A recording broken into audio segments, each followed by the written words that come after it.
All right. I could give him the Crash Davis talk. But, All right, guys. Welcome to your HSBM Media Day press conference. Coach, if you could just start by introducing yourself and the four guys you have in your room. Alan Kunkel, Calvary Christian Academy, Mike Anthony Valdez, Ben Rosenblum, Jacob Howard, Skylar Gonzalez. It's got to feel pretty good going into the season when you're defending a state title, am I right? Yeah, It does. Yeah. Talk about going in, just it's a little bit of a different feel when you go in as the hunted as opposed to the hunter. We're fortunate that, 3 of the guys that are sitting here have been a part of the 2016 group that won a state title and felt, in 2017 being the hunted. So I don't think that this is a new feel for some of our guys. They've been through it. 3 straight Final Fours. We kind of like the target. Yeah, I was going to say, you guys seem to relish that. Listen, when you have an opportunity to play the game against the best teams in the state, best teams in the country, you find out how good you really are. And I think it's just a challenge. It's an opportunity to get better each and every day. Hopefully, we can play well enough to make another run at it. Share with me a little bit about the group that you've got this year. The areas where you're particularly strong. Maybe that's what you're going to lean on. This year we have a number of returning starters. I think it's a little bit more of a balanced mix of upperclassmen and underclassmen. I think defense and pitching will be our strengths, and offensively we'll be fine. But we have to find our rhythm and kind of figure out who we are. I think we're a little bit more athletic than we have been in years past, so we'll be able to create some challenges for other teams on the base paths with the ability to run. We're a little bit more balanced offensively in terms of right and left-handed bats, which may create some matchup issues if guys want to bring, if they want to bring left or right-handed guys out of the bullpen. It's a fun group, and we're looking forward to getting on the field and seeing what we're made of. Share with me a little bit from a player point of view. There's a lot of talent on this team. There's a lot of energy. You got some rings. What's it like being a part of this program right now?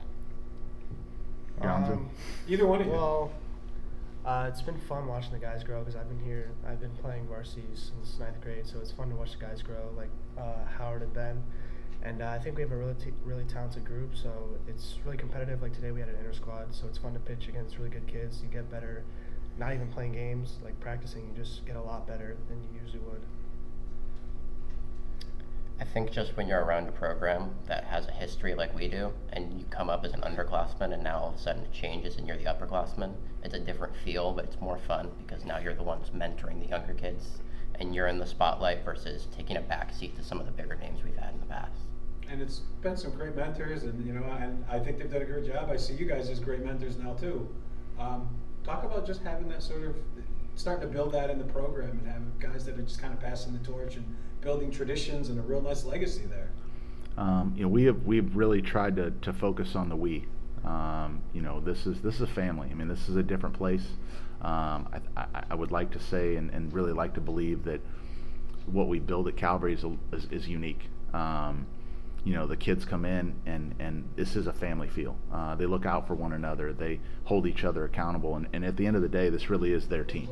I'm privileged to make the lineup, but they're determining who's starting and who's not. But like Skylar said and like Jacob said, it's when you're coming in and you're inter squadding and you're a varsity hitter and you're facing Skylar Gonzalez who threw our championship game and state championship last year, and you've got Andy Painter and Irv Carter, Chase Cone, the list goes on and on of arms that are capable to get guys out. It forces you to get better as a hitter, forces you to get better defensively behind those guys because you don't want to let them down. So I think anytime you have depth and you have very talented kids, everybody else elevates their ability to play the game. And so as a freshman or as a sophomore, as you're sitting there kind of buying your time in inter squad, you're forced to grow up. You're forced to get better if you want to keep up and compete. We have a number of young guys that have a chance to really make an impact and get on the field this year.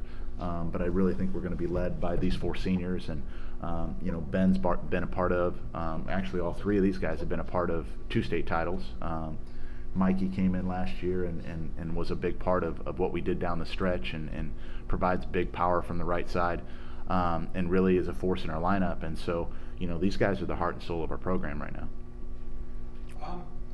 Kind of from a player point of view, the same thing. With so much healthy competition, how much is it helping you guys improve and kind of grow in the right direction here?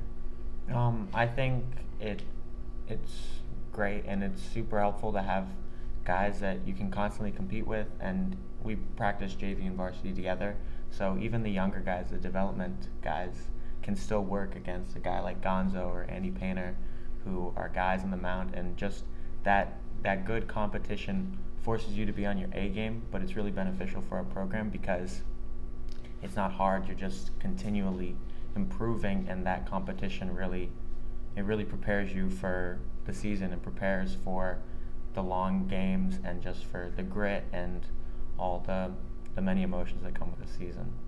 So it's got to be pretty motivating. Mm-hmm. He's talking about needed, your contribution in the lineup, but I was sitting there going, I would think you would just be a guy that's just going to keep pinch hitting, considering how well it's gone for you. Sure. Yeah. Talk about delivering in big moments when your team really needs you. Yeah. Kunk, he used me. He told me that he needs me whenever to be ready, and I was ready, and I just felt like I felt honored to help my team every which way and to get to where we got. And this year I'm gonna do the same thing, but hopefully 3 times instead of 1. So it'll be great. Again, just everything you throw at these guys, they just seem ready and open for that challenge, and they just respond so well. I mean, that's got to just be so refreshing as a coaching staff. Well, and listen, if you're an outside spectator coming to practice, and you've got Joe Girardi and Todd Hollinsworth and some of the cast that you have that'll show up to practice and mentor these guys. You're talking about guys with tremendous amount of big league experience, with tremendous amount of playing experience, on top of the everyday coaches that we have, and myself and Coach Norris, and having Jorge Miranda back is going to be huge for us in terms of just developing our infielders. These guys have mentored and modeled what excellence looks like, and you're talking about some of the most humble people to be around that these kids have had a chance to learn from, talking about offensive approaches, or talking about, pitch sequences, or just figuring out who they are as players, and being around very encouraging players, but very encouraging coaches, and again, as we try to model what this looks like, they have opportunities to continue to grow in a controlled environment in practice, where I don't know that they're going to see 10 arms this year as good as the guys that we have on the mound. And listen, we can have some bad days, we can have some good days, but when you're facing the pitching staff that we have in practice, these hitters can look out there and say, hey man, we've seen this. This is something that we get to see in the 2 or 3 or 4 inter squads that we have prior to the season. And the young guys get to see it. The young guys get to see how Gonzo and Painter and Carter and Chase Cone go through their warm-ups with intensity, and they get to see, what does pitch sequencing look like for them? How do I throw that 3-2 breaking ball? And they get to bounce ideas off of each other. I mean, the one thing that I love about them is they're very creative, they're athletic, and they want to figure out new ways and better opportunities to position their body to be successful in this game. And none of them are alike. They all have their own personalities. They're all very, very different in their approach to the game. But collectively, they love to have fun, and I think it turns into wins. At the end of the day, we preach character development. We think, developing character is a byproduct of winning. I got to agree. I mean, you said there's a lot of different characters, and it makes you stronger having that. It obviously speaks a lot to their character, that they all mesh so well when they're all so different. I mean, we have our family spats like everybody else. It's not uncommon that you'll see Ben and Dante Girardi wrestling in the middle of the field, and Gonzo fighting with some of his pitchers and laughing, and again, it just keeps everybody on their toes. We've got the guys on our team that are very, very intense, that want everybody to practice the same way. You've got guys that have big personalities and want everything to be funny and relax. But what is unique is that they all know when to focus. They all know when it's time to get to business and to get better. And I think it's a really good mix of players. talk about the schedule overall, but really I can kind of open up to any of you guys, especially just right out the gate. That's a nice tournament to start with. Looking at the teams you're going to play this year, talk about those challenges and how well it's going to prepare you. I think if you look at any one name and anticipate that game, you're not going to focus on where your feet are. So I think the most important game is always the one right in front of you, not necessarily the one that's a few weeks away. And I think that's the approach we need to take with the schedule we have, just because you have a lot of teams on there that are really, really good. But if you don't focus for a specific game, you can get blindsided, and that could really hurt us. Especially in you guys' case, I mean, you could be a national title contender this year, obviously. Is that something that there's been much talk? Is that a distraction you don't even want to have on your radar? I think, for us, we preach left and right about, why we play this game. If our only goal is to win a state title, how are we any different than any other high school program? For us, it is development. It is get better every day. And again, as we do that, we feel like, those daily progressions and trusting the process, and again, focusing on the integrity and the character of each and every player that we have, winning as a byproduct of doing things the right way. Like Jacob said, we really try to focus on the task at hand in front of us instead of getting too far ahead of ourselves. And I think they've all kept things in perspective. The fact that we've been there, and this group is a fairly veteran group, sprinkled in with some young guys. I think they know how to keep things in perspective. We're not silly. We look up and we've seen some of the national rankings come out, and I think we have 5 or 6 opponents that are ranked in the top 50 of the country. Not to mention the fact that some of the better teams in Dade and Broward County that will play throughout the year that are hungry, and we know that we have a target on our back. We know that every game that we come out, we're going to get everybody's A game. We're going to get everybody's ace. But I feel like we welcome the challenge to find out really who we are. I think dealing with the adversity of playing those teams day in and day out, anticipating that, there will be games where we'll have to fight in the 5th because we're down by 2 runs, or those games that we're up by, 5 or 6 in the 5th and figuring out how to close teams out. So I think they continue to welcome those challenges, and they get after each other every day. So I'm excited to finally see, as we draw closer to the season, that they'll be able to compete against some other teams. So you guys are probably chomping at the bit to play somebody other than yourselves.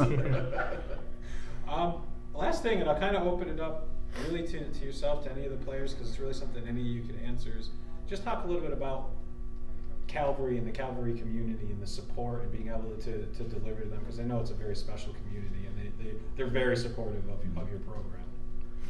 Well, me being the one who's not a part of the school and been here the least amount of time, I feel like I can feel both sides of the spectrums where I've come and how much I've came along, and they taken me in with such love and care, and it's more of a family than a brotherhood, which is amazing. Coming from playing in the school in Hialeah, everyone there was more of a dramatic place, and when I came here, I felt more at home, and it's always been a great experience since I came here. And I think what people don't see behind the scenes is how much we're a family. We preach every day that don't be a me guy, be a we guy, and that is something that's just a testament of Kunkel and the coaching staff, how good they treat the children, not just to be good players but better people. Yeah, and from the difference, and I've been at Calvary playing Calvary baseball since 6th grade, since middle school baseball, and like Mikey said, it's so much more than just the time that we spend at the field together. I find I spend more time with these guys than I do sometimes with my family, because after practice we'll go out to eat as a team, and it's just so rich, and just wanting your family and your team to succeed. I'm happy when guys do well. I'm happy when guys commit, I'm happy when they do well on their tests, and it's just involved in each other's lives. And I think it starts from it's our time in the gym together, building team culture and team chemistry, and there pushing other guys to be better athletes, pushing better guys to be better men, pushing better guys to be better teammates, and then it makes our time high school baseball the thing that we're so excited to get towards. We can't wait for January 28th to have our first practice, and it's been a great couple of weeks just practicing, and we're so excited for the remainder of the season. It's kind of hard to follow that up. Jeez, you know, I put it perfectly. I think that what people don't see is behind the scenes. I mean, not only not only the buy-in from the players, but all of the things that parents do behind the scenes for these kids. We have some of the best team moms. I know that they would be appalled if I called them team moms, but they take care of our locker room for the kids, and they want to make sure that it's special each and every year, and that torch has kind of been passed down from year to year. The dads that behind the scenes will take time to make sure the kids are well fed, that they're well nourished, that we have proper nourishment after our fall workouts in the gym. And it really is a unique community in the sense that we have 30 or 40 families that are part of the program, and we've turned the program into a family community. There's a lot of hate. When you're living in those travel ball moments or those travel ball worlds, even if you send kids off like Ronel Delgado to pro ball, you get into those situations, and it's not like everybody on your team is a fan of yours, because at some level, there's some selfishness to this game, and I don't want those guys to succeed too much, because that means I might not get in the game. But I don't see that out of our guys. Regardless of who's in the game, regardless if a starter comes out or if starter doesn't play today due to some team rules violations or whatever, they're injured, they're sick. I feel like these guys have done a really good job of making sure that every guy on our team feels a part of it. They understand they have a role, that our kids are going to cheer for them regardless. And those bench players are just as important as the guys that start every day. And I think that really starts with the parents. I think that starts with how they've raised their kids. I think that starts with the cultural expectations of what we've established at Calvary, and it really has begun in the weight room for us. I mean, at the end of the day, these kids have put in a lot of time in the weight room. The numbers in the weight room don't lie. You can't really cheat, what you're working at in the weight room, because they see it. These guys know who skips a rep. They know who's been out sick for 2 days. And I think the team accountability, the desire for each and every team member to get better, they have built that in their own culture and their own expectations. And so if they feel like guys aren't working hard, they subtly remind them, hey, this is not the Calvary way. This is not a way of excellence. And so I think they've done a really good job of building a bond between the boys. I think we've done a really good job of building a family atmosphere and a culture amongst the parents. And again, it takes a village to raise a bunch of boys. And I feel like Calvary has been a special place in the 3.5 years that I've been a part of it. Amen. Well, guys, I appreciate that. Those are beautiful words, my friend, and I agree. I thank you guys for coming today, and I wish you the best of luck throughout the course of the season here. Rick, thank you so much, man, for having us. Thank you, guys.